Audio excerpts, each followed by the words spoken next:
या देवी सर्वभूतेषु मातृरूपेण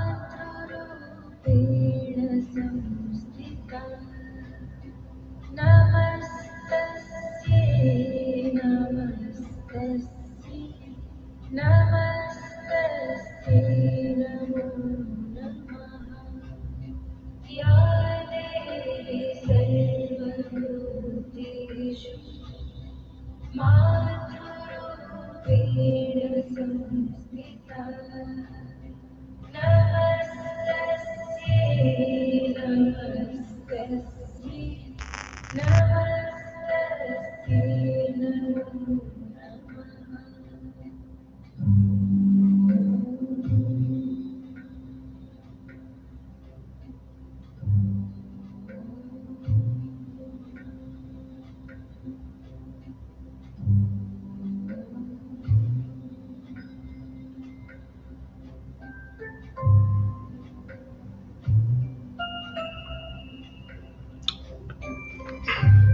Hello, everybody. Good evening. Welcome. या Hope Devi everybody is doing well. सर्वभूतेषु मातृरूपेण संस्थिता नमस्तस्यै नमस्तस्यै If I'm audible नमस्तस्यै on the NaMo clubhouse, it's glitching quite a bit.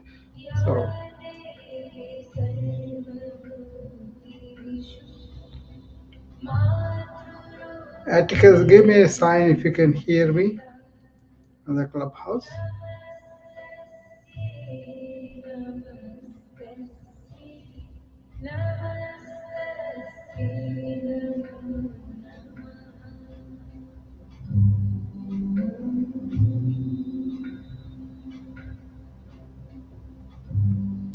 Hopefully, people can hear me on the clubhouse because it's glitching today quite a bit. Um, so, today I'm going to just invite people to um, just a chat, So sometimes I kind of take a break from the topics that we discuss and just chat with people and see what they are doing. I can tell you about my activities that are coming up, and uh, you can have an idea of what thought patterns I'm kind of trying to deal with people. Hopefully, everybody knows about it.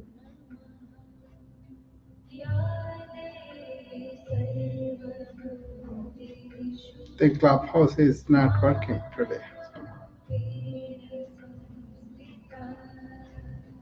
So I'll go out and come back and see with the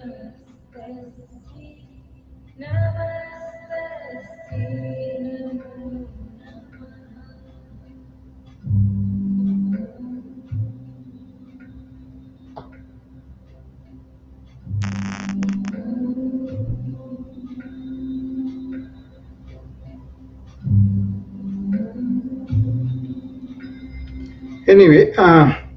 So the activities coming up for me is I'm kind of taking active role in Rocky's room. That house has a series of rooms in the morning. Very good on the nutrition, on some of the social media.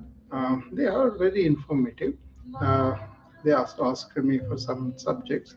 Tomorrow we're going to talk about soft skills, and see the soft skills.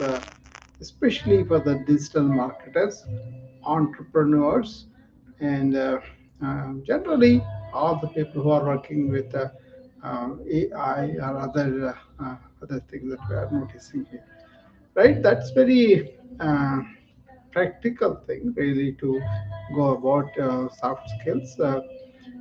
These are intangible, not measurable skills, not like technical hard skills that we need to know to perform any job. But this is about how do you get along with other people, what are your interpersonal skills, and what is your leadership skills, what is your adjustment skills, that kind of thing, right? A series of them are there. My twist is, how does ancient wisdom help with these soft skills? That's what perspective I was going to present with. Uh, so there are like a suppose you should have communication.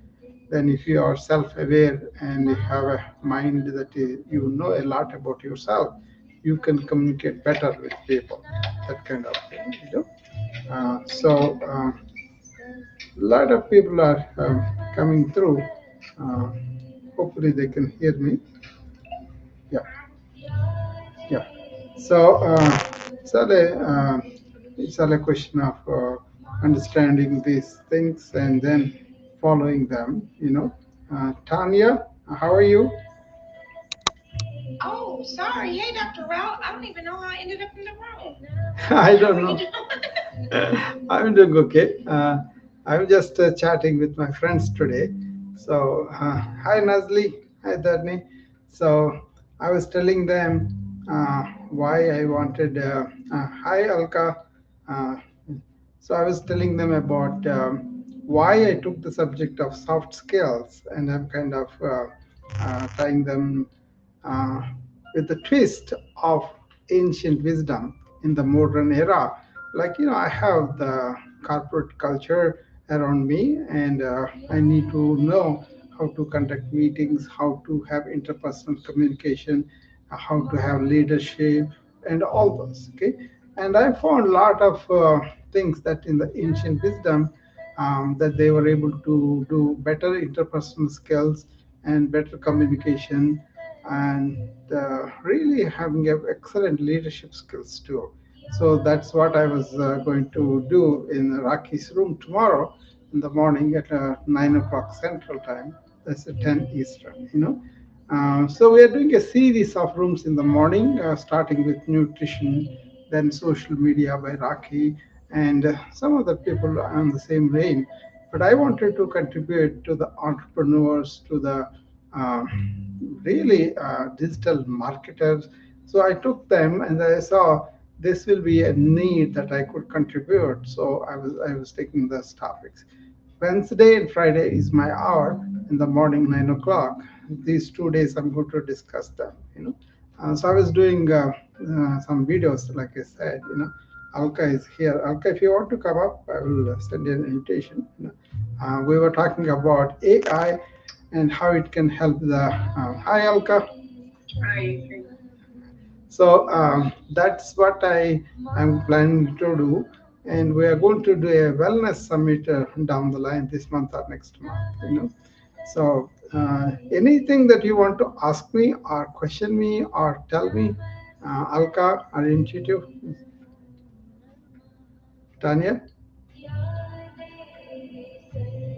As of right now, I'm good. I'm just listening. Very good. I was just gonna support. So before I move to the audience, I'm gonna sit up here for a minute Okay. while I'm headed to my destination. But yeah, right now I don't have any questions. I'm here to support. Okay, very good. Thank you very much. So, uh, as I said, this twist into the ancient wisdom is not like going back, but it's more like why there is so much of mental health, why there is so much of anxiety while working, why there is so much of stress and burnout. Nazli, welcome. So these kind of questions I have, and I examined as a physician, it was more of living naturally, living close to the nature, and understanding the role of examining ourselves, going inward. These kind of traits I saw in the ancient cultures. When you examine deeper, what it was is they have examined the mind in a much deeper way and understood how a human being is made up of internally. So the science that they employed was internal, and that was about our mind, our emotions, our being, and all that. In that, any human being really understands that. That is really very valuable thing for us to be put into our regular life. That's where I developed these hacks from that for modern life. which was very going very well with the stressed out IT individuals, IT professionals, or burned out doctors or nurses, and also my own relationship with my friends and family. And many colleagues, especially the doctors, they could use this quite well. From my personal experience and from my friend's perspective, I was able to bring this and able to help them deal with their own stress. And then some people are on the verge of divorce and all that. Some people are real trouble with the administration or system itself. So then they really needed somebody who could really help them to understand what's going on within themselves, and then really depend on their own self to dig in some of the inner resilience. That's where I think they are really superb, especially positive psychology that is being implemented now in the psychiatric field. Hi, Garish. Nice to see you here. So many people are borrowing that positive psychology from the ancient texts or process or practices that people have done. Case in point is many people are really embracing meditation and yoga stretches and all that. I kind of go a little bit deeper, how you can also really understand what the real yoga is, and also how the breathing plays such a big role. So simple things like that will help. That's the my text is going to be tomorrow for the soft skills for the digital marketers. We're going to do that. Other thing is the wellness summit I talked about. Nazli, how are you? Any problem? Any questions?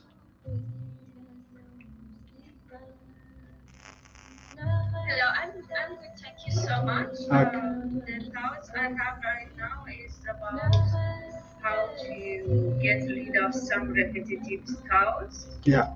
and also a friend of mine has a solid image of me, like negative one, and I am unhappy of it, and I cannot fight back. So I just have to kind of accept it in me. Yeah, yeah. It's a kind of very common thing for all of us because we kind of make images about people and then stick with it. This is where that principle I talk about, living in the present, comes in. That means you got to let go whatever the experience we had of the previous. It's very difficult to let it go because we kind of have this cyclical thought. That means we bring in those things. Hi, Girish. So you bring in those thoughts again and again, and they take their own life and they become very consolidated. So the trick for that is conscious thought. That means whatever you're thinking, it has got some intention, purpose, and here and now. Otherwise, we don't want to bring in yesterday's thing or future aspirations like that. Once you practice that, then you can say, okay, that happened. He was keeping all these things, and I cannot really change him. But I'm not going to develop aversion to him because an opinion about me. So it kind of attending to our own inner self we can do sometimes. And also, if they give us a choice, we can sit down and make them understand that was not your intention. Maybe they misunderstood what you said, something like that. That kind of cooling down and sitting down and trying to communicate the subtleties that help a lot. But basically, conscious thought, here and now, and letting go things of the past. I don't really think about future. This should be the way. Sometimes people do that. Even the vacation, they plan it meticulously. They want this kind of experience on there. Once you go there, things may change. So I know one couple went to the this beautiful kind of a cottage they took on the beach, and it was very nicely done. When they went, they found a couple of rats in there. So they ran out, and then they got to somebody to come and take it out, and that whole thing was ruined mainly because they let that bother them throughout the vacation. So once you have this inner resiliency of I'm going to think what is needed, I'm going to be paying attention to what is happening to me. That helps a lot. Not to let go our thoughts all the way. You know that does help, Nazli. Absolutely. Thank you so much. Yeah, I am going to be intentional with my thoughts. yeah, Do not have a suffering in my side, yeah, and the other part is just one way of communication. So he doesn't give me any platform or chance to defend myself. yeah, So he's just insisting on keeping grudges of like 2017 on some story. yeah, It's just I cannot fight it back on my own. So I'm just have to focus on my own life and yeah. That's it. That's let. all you can do. You can only focus and you can give a chance for them to explain to them what happened and then give them a chance to understand. But if they are not really in that, that means they are living in their head with their own opinions and all that. So you cannot really take responsibility for that. Um, I will tell you a story about a couple of sisters. They both grew together, and sometime around 30s or 40s of their age, they broke apart for some misunderstandings, and then they did not talk to each other until they went into late 70s, right? And then they said, I'm not going to talk to you. And then they were like that for a long time, right? Then what happened was one of the sisters got really sick. So the other sister came to see her because she is sick and she is dying. And then she comes and tells the dying sister, I'm only going to talk to you if you are really dying. Otherwise, I'm not going to talk to you. See how much waste people go through, so much of energy, so much of friendship, good times, all those are burned for the small things. This is the problem with clutching the thought, which we should use for our work, for our learning things and all that.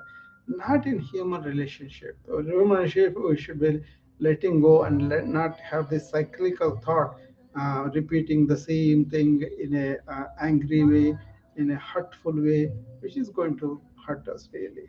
You know. So those stories are really happen too because these sisters are kind of patients, right?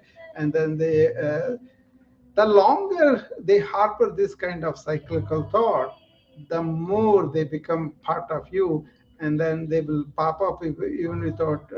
That's why the intentional conscious thought important, because we are not going to allow these repetitive thoughts take their own. Actually, they form neurological pathways in the mind, and then they go into settle down in subconscious, and they pop up when you are not really being aware. So that's why being aware and really consciously thinking is very good for us, because we won't have this even the post-traumatic stress, or somebody dying, or somebody has given you divorce or went, those all those situations happen to all of us, right? But then it is not being casual about it, but it's about trying to get out of that situation and really be here and now, what's happening here and now. That is, if you can do that, lot of life will be joyful. And there's another thing I'm going to bring in tomorrow. People are very skilled in their technical skills, and they can create a lot of business, they can create a lot of money and all that. My fundamental question to them is, apart from the success physically outwardly, how are you inward? Are you be able to really enjoy things? Do you have joy in your life, or do you feel anxious about the meetings? Do you feel anxious about the sales going or not? All those business worries and everything, or is it like a play that you are taking them like a more with something of a satisfaction, that you are providing a service to somebody, and then you are happy even with that kind of joyfulness. What I learned from the ancient wisdom, because they were joyful, contented, fulfilled to begin with. And that's what happens when you turn inward, meditate, and know yourself inwardly. Then you can come out saying that, okay, these are the things I am already happy about. Now I'm going to go and help other people. If you have that kind of attitude, then you'll be joyful at the same time producing too. But lately, people put the scale like you have to successful up to this form. You have to make so many sales and all that money thing. They put it there. then they're robbing themselves of being joyful about things. So very important to be here and now, Nazli.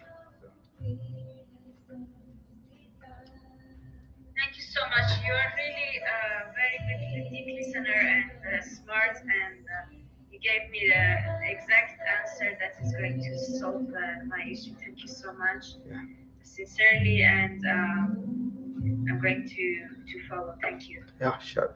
Yeah, that's wonderful because uh, if you look at it, 2 3 years are gone, for example, then we really kind of not only losing the time that we could be happy with somebody else, but also we are kind of spoiling our mind. That's my main point. As a physician, I see this in the elderly people, especially 50s, 60s, 70s, that decade also I see them, right? And also young people I see them, old people I see them. In the old people, lot of them have this vexing memories of long time, but they can't remember anything in the recent.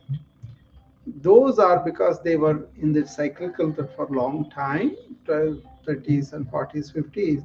They have established that kind of mind within themselves. So they cannot be here and now and then enjoy something or let go something, or especially somebody do harm for you, for us. Somebody did something like a cheating, or then we keep that in mind, and then we kind of see actually that is not good for us. You can take legal action, you can take something like a mediation or anything, but really feeling hurt, feeling somebody did all this, that is the one which produces a lot of stress hormones. So what happens when somebody comes with this post-traumatic stress disorder? For me, mostly these people who are grief reactions. Somebody passed away, somebody suddenly went away. That is the one I have to work on. When I work on those people, what do I tell them is be in the present and try to minimize the memories as much as possible. Then you'll be able to overcome that better. But most of the time, what they do is they just keep that in their mind and they don't do anything about trying to be meditation, trying to understand these thoughts and all. Basically, meditation is like this. If you have so many thoughts coming up, they just have the tools like a deep breathing or focusing or doing a japa or whatever, the one word repetition or all those things are, or visualization, all those things are there. With those tools, you come to really pay attention to one thought at a time. Then what happens is that one thought is easy to go beyond. So you come back to one thought. Suppose you remember some hurtful thing that somebody said to you, and then you come to that point. Then you say, how can I replace this to positive? The negative thought to the positive. That is the advantage of having these meditations and all that. Then you say, okay, you can let go the thought or overcome it positivity, or just observe it as it goes through your mastish. That's called psyche. Where once it is let go like that, then you won't let it come back again. Every time it comes, you will be observing. So focusing and getting to one thought, and then letting the one thought go, or overcome it with something positive, or just to watch it, letting it go. If you can do that, then you try to touch that inner silence. That is something I can vouch for. It is most of the time I can be silent. I have problems with business, with other people, and all those things, right? But when they come and all that, that is there. But what it is I don't want to waste my energy negatively. I don't want to waste my energy worrying about that. What I do is, what is that I can respond, I can do positively in this situation. Once that is over, I may do it correctly sometimes, I may do it not correctly. Then I learn from that experience of failure. Then that becomes does not become failure because it has given me some lesson, right? So that kind of attitude we develop, then every night we can clean it up. much easier, and then go to bed, then that becomes much stronger. That kind of self will within us makes it stronger for us to be in the present, in the silence. And that silence is very nurturing. That means you are not going with all thoughts running themselves and then taking some coffee or some medication and all that. That's not there, right? You can be just mm, reinforcing that very powerful inner silence. Then, as the problems come, you will be able to handle them. So, I was talking to Rocky the other day about. What is the problem with multitasking in our daily life versus how can you focus on one thing at a time? She caught it, and then I talked to her a little bit deeper. Then she was telling me that yesterday I was doing one thing at a time, as Dr. Rao told me, and I got a lot of things accomplished that day. And I saved so much of energy. That's the thing. When you are not with the work what you are doing and you are letting other thoughts invade us, that's when we spend a lot of energy with other thoughts that we don't need to, you know and those thoughts are the ones that take our energy. That's why have the thoughts related to the activity, that's okay, but then not related to the activity. These days all the notifications or somebody calling on the phone or somebody so many things are there, right? And people also on this clubhouse, they look at the chat box, and they look at whatever they're coming, the Instagram, whatever they're coming, all the notifications. That is very destructive energy. You don't need to do that. You can focus on, suppose I'm talking, I want to focus on what I'm talking about, what my friends who are there asking me about, what is that I can answer them or think with them, and that kind of thing. That is more meaningful than thinking of all sorts of things. Then it becomes meaningful and it becomes something useful for us to talk about.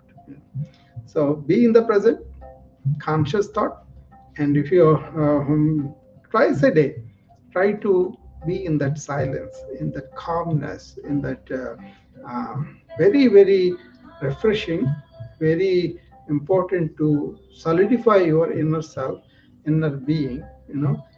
Even if you do 5 minutes in the morning, 5 minutes in the evening, that's good enough. I go a little step up further. In the morning, I get into this presence thing right away.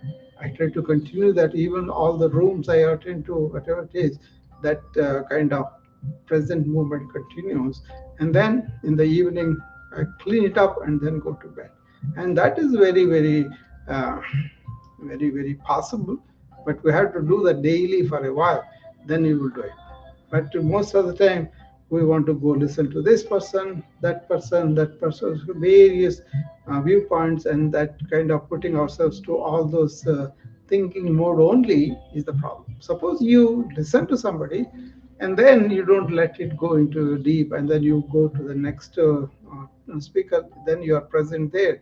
That is okay. That's what happens with me. Whatever I'm discussing with people, that's fine. But the next person I go to, I pay attention to that person also. So this multitasking to one task at a time doesn't mean you should not do other things. If I'm doing one phone call for 5 minutes, why do you have to pay attention to all the other things that are coming through? Just to pay attention to the phone call. After that is done, what is important you can do. So a lot of people have all the followers at various kinds of needs and all that, and then they will be pulling them from something very important they are doing. So they have to determine what is important for me, what is meaningful for me, then focus only on that. Then rest of the time, at least sometime, cater to getting yourself to this inner silence. That is a very very nurturing thing for us in terms of energy. Then you won't have this cyclical thought, emotional thoughts, or whatever. They don't really go on, especially the ones that are negative, that are hurtful, that are somebody said something to us, or somebody betrayed us, somebody we trusted and then they did something. Those kind of things, if they go on continuously, they are harmful. Right, Alka? What do you say about that? I think belief setting is definitely important. I think I was just going to say, how long has it taken for you to get to this point? Oh, it's a question It's of taken a lot of uh, you. yeah. To get the clarity, it took a lot of time, Alka. Because when I first heard inner silence and you should be thoughtless, and then you should be thinking, not thinking, and all that. That was not completely expressed in the language that we could understand. They are not talking about outward things, about technology, science, and all those things. They need the thought to really observe something, then experiment it, and then get a conclusion and apply that in our work. That's all okay. But is the inner thought, that is where the silence is needed. It's like a mind is our biggest machine, right? And then we can properly use it or increase its capacity, or we can let it just to turn it around and then work itself to kind of failure, right? That's what happens with a lot of people. Why mental health is so high is nobody really makes people to calm down from the beginning. So kids, if you take them and say time out for 5 minutes between classes, that will do immense good for them. Then they've learned to be having this inner capacity to calm down. So what I did was, then I studied on what is the conclusion about mind of the ancients. What is the conclusion about emotional stuff. When you went too deep into study of that, then you realize they have really attributed a lot of mental resilience for our solution, as a solution, right?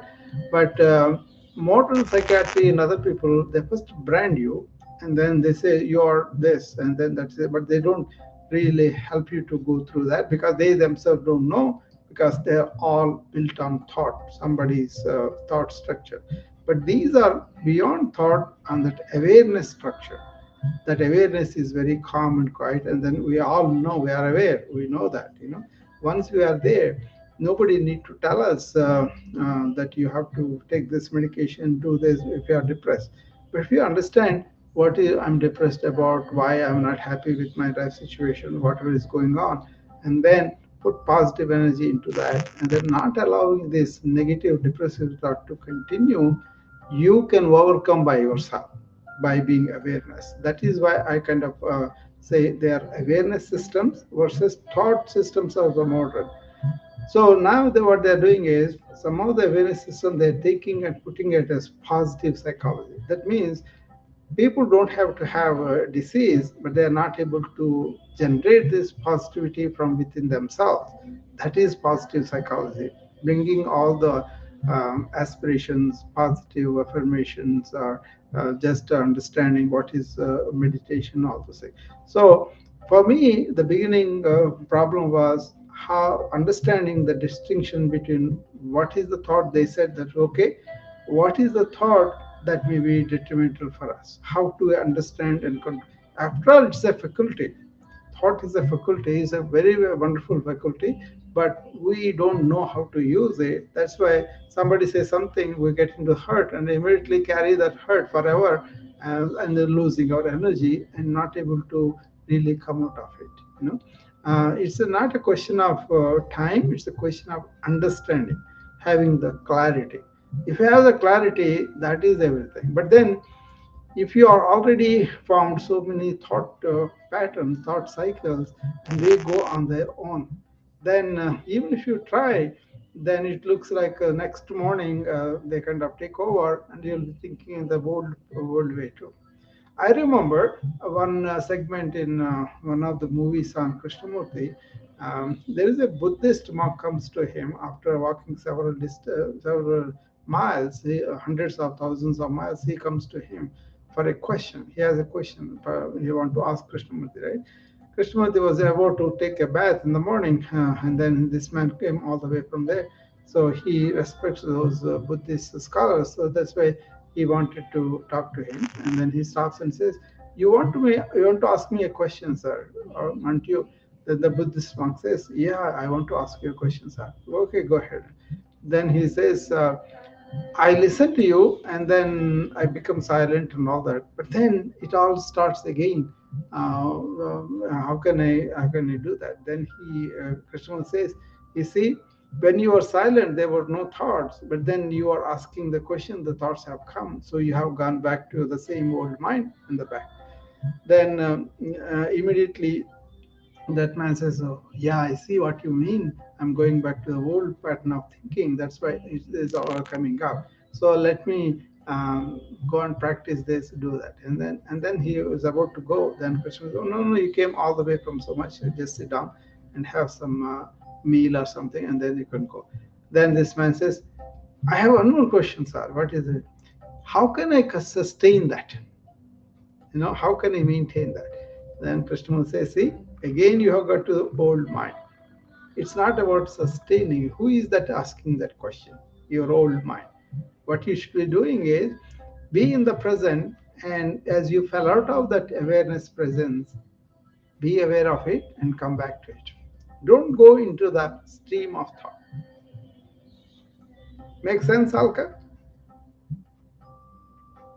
Yes, I Yeah. think Yeah. you've got to bring yourself, otherwise you'll go mad. Yeah. Definitely. So it depends upon people's interest also. It depends upon how long they can be with this land and regular life. So problem of regular life is everything is kind of built against understanding thought is only faculty, and thought beyond thought there is awareness and all that. So a lot of people, what they do is they just get involved in thought and then build up that network that becomes a matrix, and they get caught in that. They live in the head basically, not in the life, not in the present. So once we have that clarity, once you get out of that matrix, it seems like you don't have to practice. You are present. You are here. And for me, the thing is, I talk about these things all the time, either with my sister or with my wife or with on the clubs and all that. I think that has become a blessing for me too, not to get out of it and stay here. Hope that is helpful for you. Okay. Some people ask me what is the routine that we do that will help you, and I told them several times. Just maybe you have heard it before, but I will repeat that here anyway. See, in the morning when I get up, I don't open the devices right away. At least a few minutes, 5, 10 minutes. Then what I do is deep breathing, and also being aware of what's going on around me, and I really come into the here and now. Or if you have some dreams or something like that, try to recollect the dream. Yeah, I don't have much dreams anyway.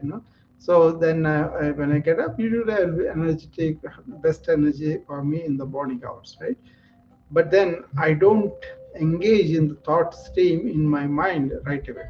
That's one thing I do is I be aware of what's going on. You know, so establishing myself in the awareness is very important for me. That's what I do, and then through the day, once in a while, I kind of come back to what I call present movement breathing break for a minute or two every hour, or for 5 minutes every few so many hours. What you want to do is you want to come back to the presence you experienced in the morning, not to get too occupied with all the work and everything that will give you some brain fog. But if you do this exercise progressively, you will be coming back to it much easier. So I don't have to do that. I'm in that automatically. Then in the evening, that's most important is after you go home, unwind before you sleep, kind of relax your body, relax. There are yoga exercises, there are things I teach that to do that. And also when you really be in the bed, you get to do some really sleep inducing scanning that I call head to toe scanning, or shavasana. Those things are there, or yoga nidra are there. Once you have that, then all your negative thoughts, everything cleaned up, you are ready to go to sleep in a fresh mind. If you cannot really get rid of negative thoughts, forcibly think of something positive in your life that day. Not really the past or anything, but that day, what is that positive happened to me today? And then once you do that, then you will be able to come back and say, okay, I'm having these positive things today, and I'm recollecting them. And in that mode, go to sleep, and that is much better than being in the negative. But this is not so much as the empty mind, which will take later. But at least in the beginning, just think of the positives and sleep on the positives. This is a routine that I have been doing for a long time, but now it has become established. I don't have to make an effort about it. So I can handle all the devices. I don't see unnecessary emails. There is a digital detox I do on a daily basis, so that helps me a lot. That's good. I think I need to slow down. Yeah, yeah. Mm. Actually, what happens is once you slow down, your quality of work becomes better. Before running around and doing all these things at the same time, your productivity is less. But when you are focused like this and being involved in whatever you are doing, you find that you are accomplishing tasks much more focusedly, much more quality, and you are not spending the negative energy. That's where the biggest gain is, that you will come out of it really, you know, enthused or replenished or re-energized. That's what happens. Very subtle things these things are, but it depends upon how you do on a long term basis. That is good. Yeah, well, I've been in this business when I used to sell clothing before. Mm.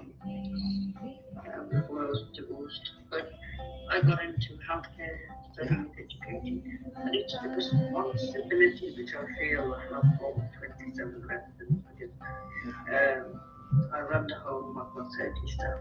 Yeah. I just feel because I've got responsibility of individuals, Yeah. that never goes away. You sleep with it, you eat with it, you drink with it. I know you've been a doctor, Yeah. but for me, because they live at my home or Yeah. nursing home, I just never free of that responsibility. So Yeah. I don't know how I'm going to get that No, that because is you mentioned. that's definition of responsibility is ability to respond, right? Mm, What you feel is more like a weight, like, oh, I'm responsible for these people, and mm, you're feeling really good in a way because what you are feeling is kind of taking over things for other people, make them live better or whatever, right?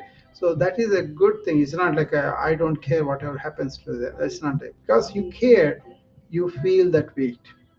Now, mm. without the weight, you can do these things too.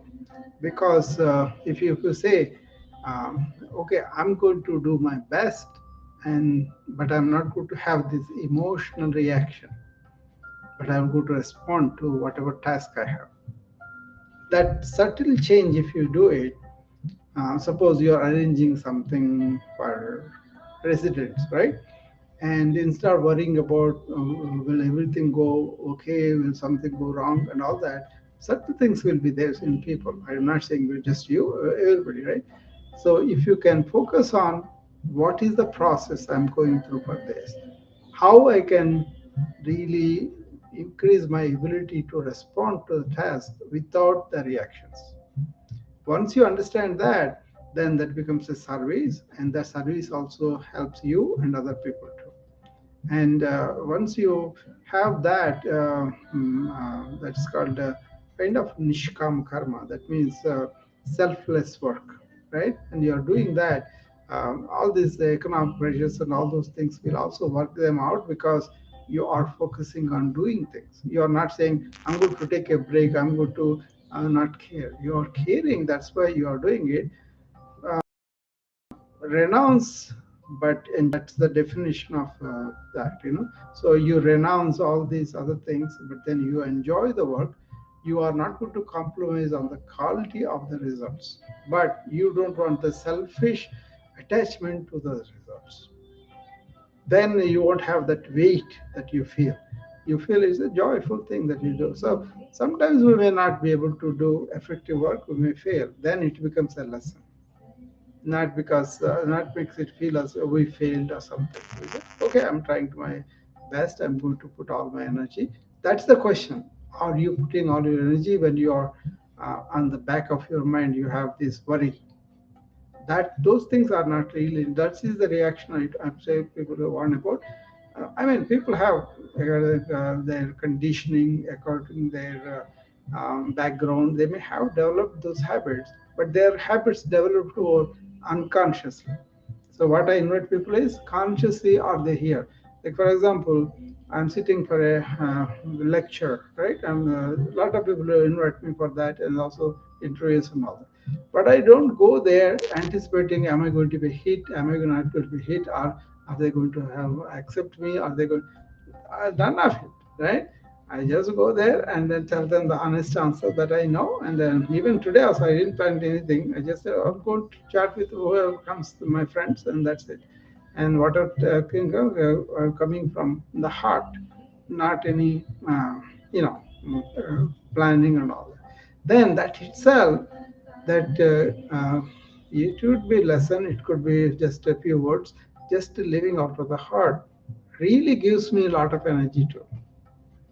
We are not doing with that aim, but we that's what it is. So you are having a job, you have the opportunity to serve people, then you do it from the heart completely, and then let the results flow, then it will be much easier. You are doing good things, right? So And uh, worry, yeah. I worry and compensate Yeah. for other people, Yeah. because other people are not as conscientious as I am. Yeah. So Yeah. then they open me to failures. So That's because the I don't problem. want to fail, Yeah. I try to control everything so Yeah. tight that I put myself under stress. Yeah. That's the leadership thing, I was a Mm, leader for a long time. From my mm. when I first came to this country, I became a. I was only 27 at that time, but then I was 19 when I came to UK. I yeah. was born in Yeah. India as well. Yeah, but I was given this huge leadership role. I took it without knowing Mm, how big that is.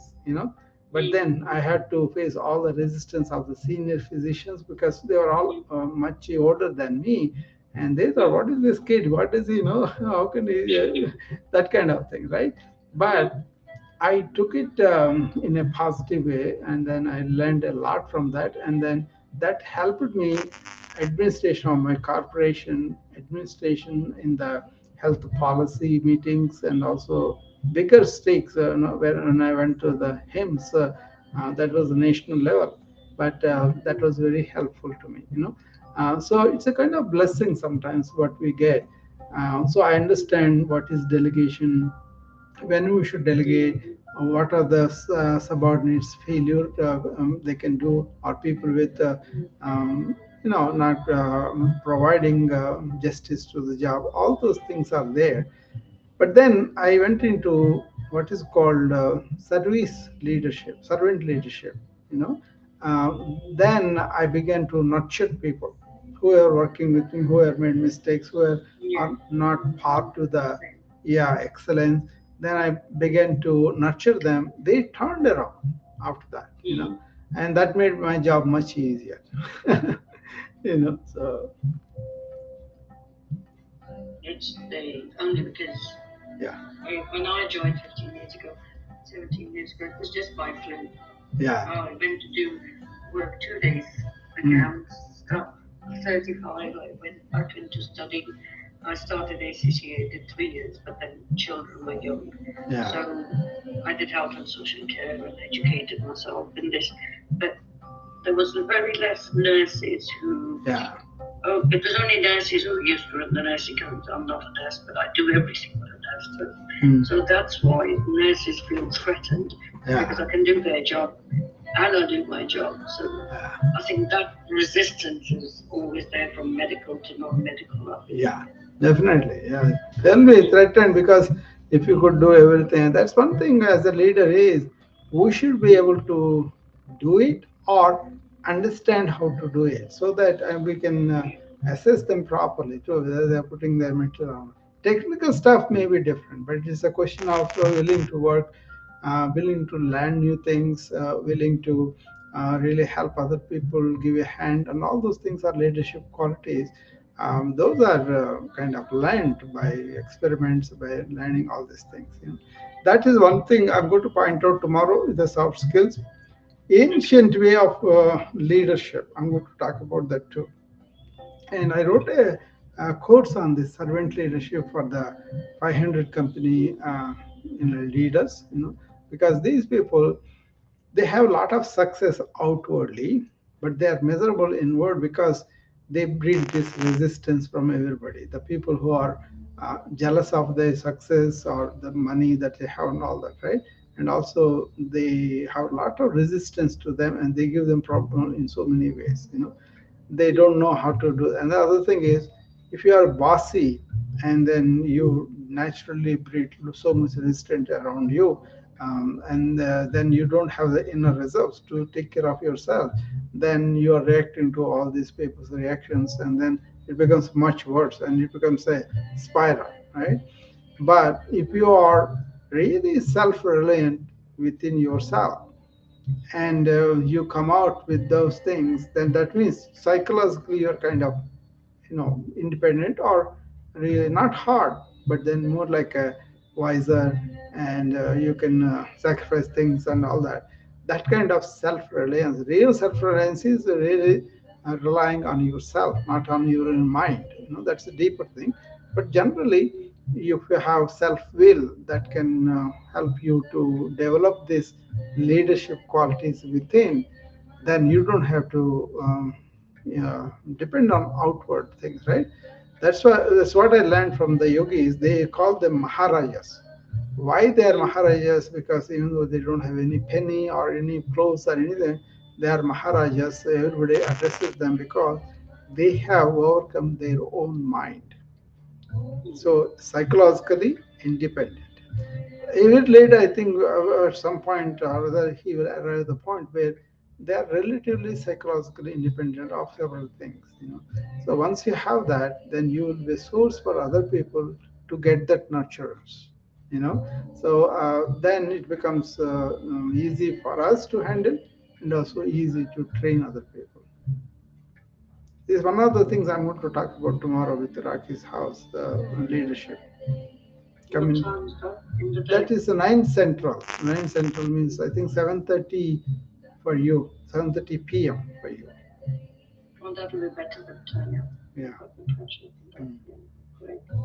I mean, Thank no, you. I know you're in England, right? I thought you are in India, but you're in England, right? No, no, I'm in UK. UK, yeah. So that may be different though. I think you're 6 hours ahead of us. Probably it will be midnight for you at the time. Yeah, it's midnight now. Just doing some work. Yeah, I'm doing something else while I'm talking to you. yeah. Mm. Anyway, that is a good talk going to be because I'm trying to give them some practical tools that they can take and apply. Um, Lots Mm. of times they don't understand me completely, so then I have to repeat myself. So this time I said I'm going to tell them something practical they can use in their communication, in their relationships, in their mind management or time management, leadership. These are things I'm going to talk to them about. Mm. The twist is what is the ancient viewpoint on this and how they are applicable in this modern era. I'm an example. I'm a modern medical doctor and also an informatician. That means I deal with high technology and everything. But I use them as tools that can help me to liberate my time. They can also get benefit if they really understand what I'm talking about. Mm. Joyce is here. Hi, Joyce. How are you? Hi, Joyce. I'll Meet invite her Joyce. up. See.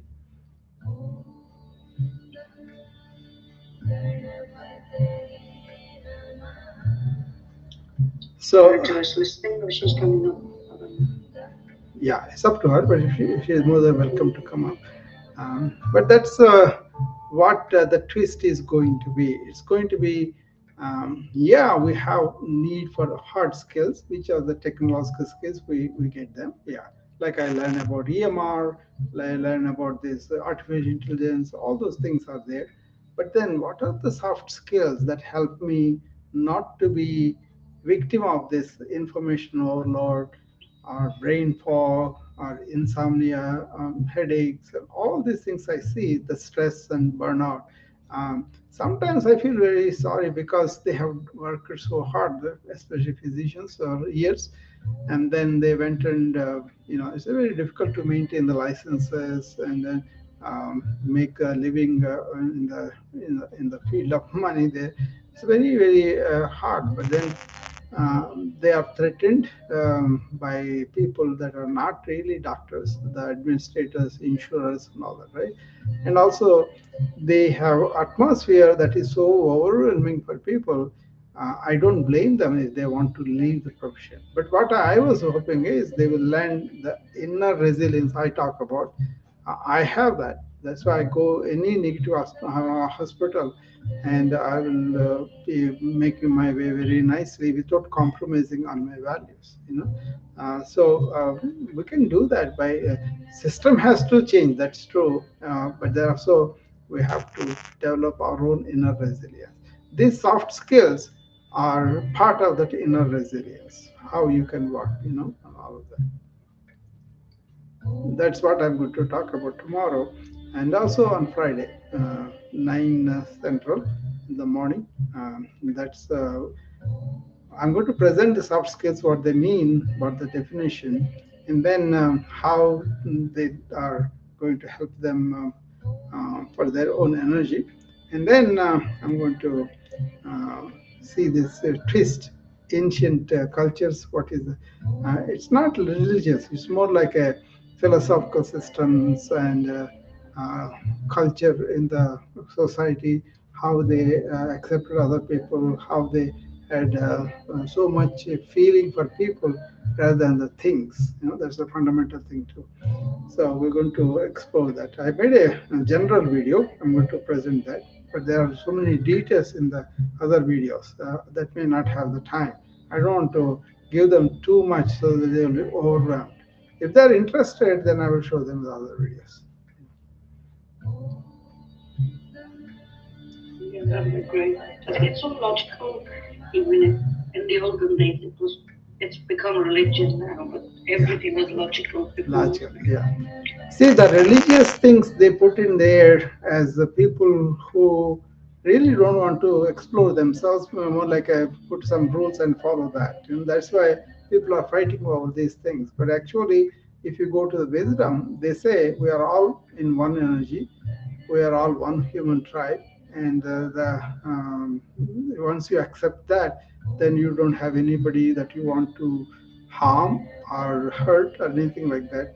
All those things are like interconnectedness, oneness. They are being proved in the physics now, but they are not coming to the depth of what the ancients did. That's why I value those insights into the mind or inner structure by the ancients. Then modern people are coming there. The science of consciousness is really taken in the last 20 years, and people are coming close to what they talked about. I'm very delighted about it. So it's kind of understanding science, understanding this ancient wisdom is a, I think it's a boon. If you can put them together, complement to each other, I think we'll have some control of these modern stresses and all the burnout. That's my viewpoint. That's what I'm going to present to them. Okay, Alka, I think 7 o'clock is coming, and we will uh, see how that response versus reaction works for you. Okay? Okay, thank you. Okay. Have a good day. Okay. See you tomorrow. Bye. Okay. Bye, Joyce. Bye, Dani. Okay. Good night.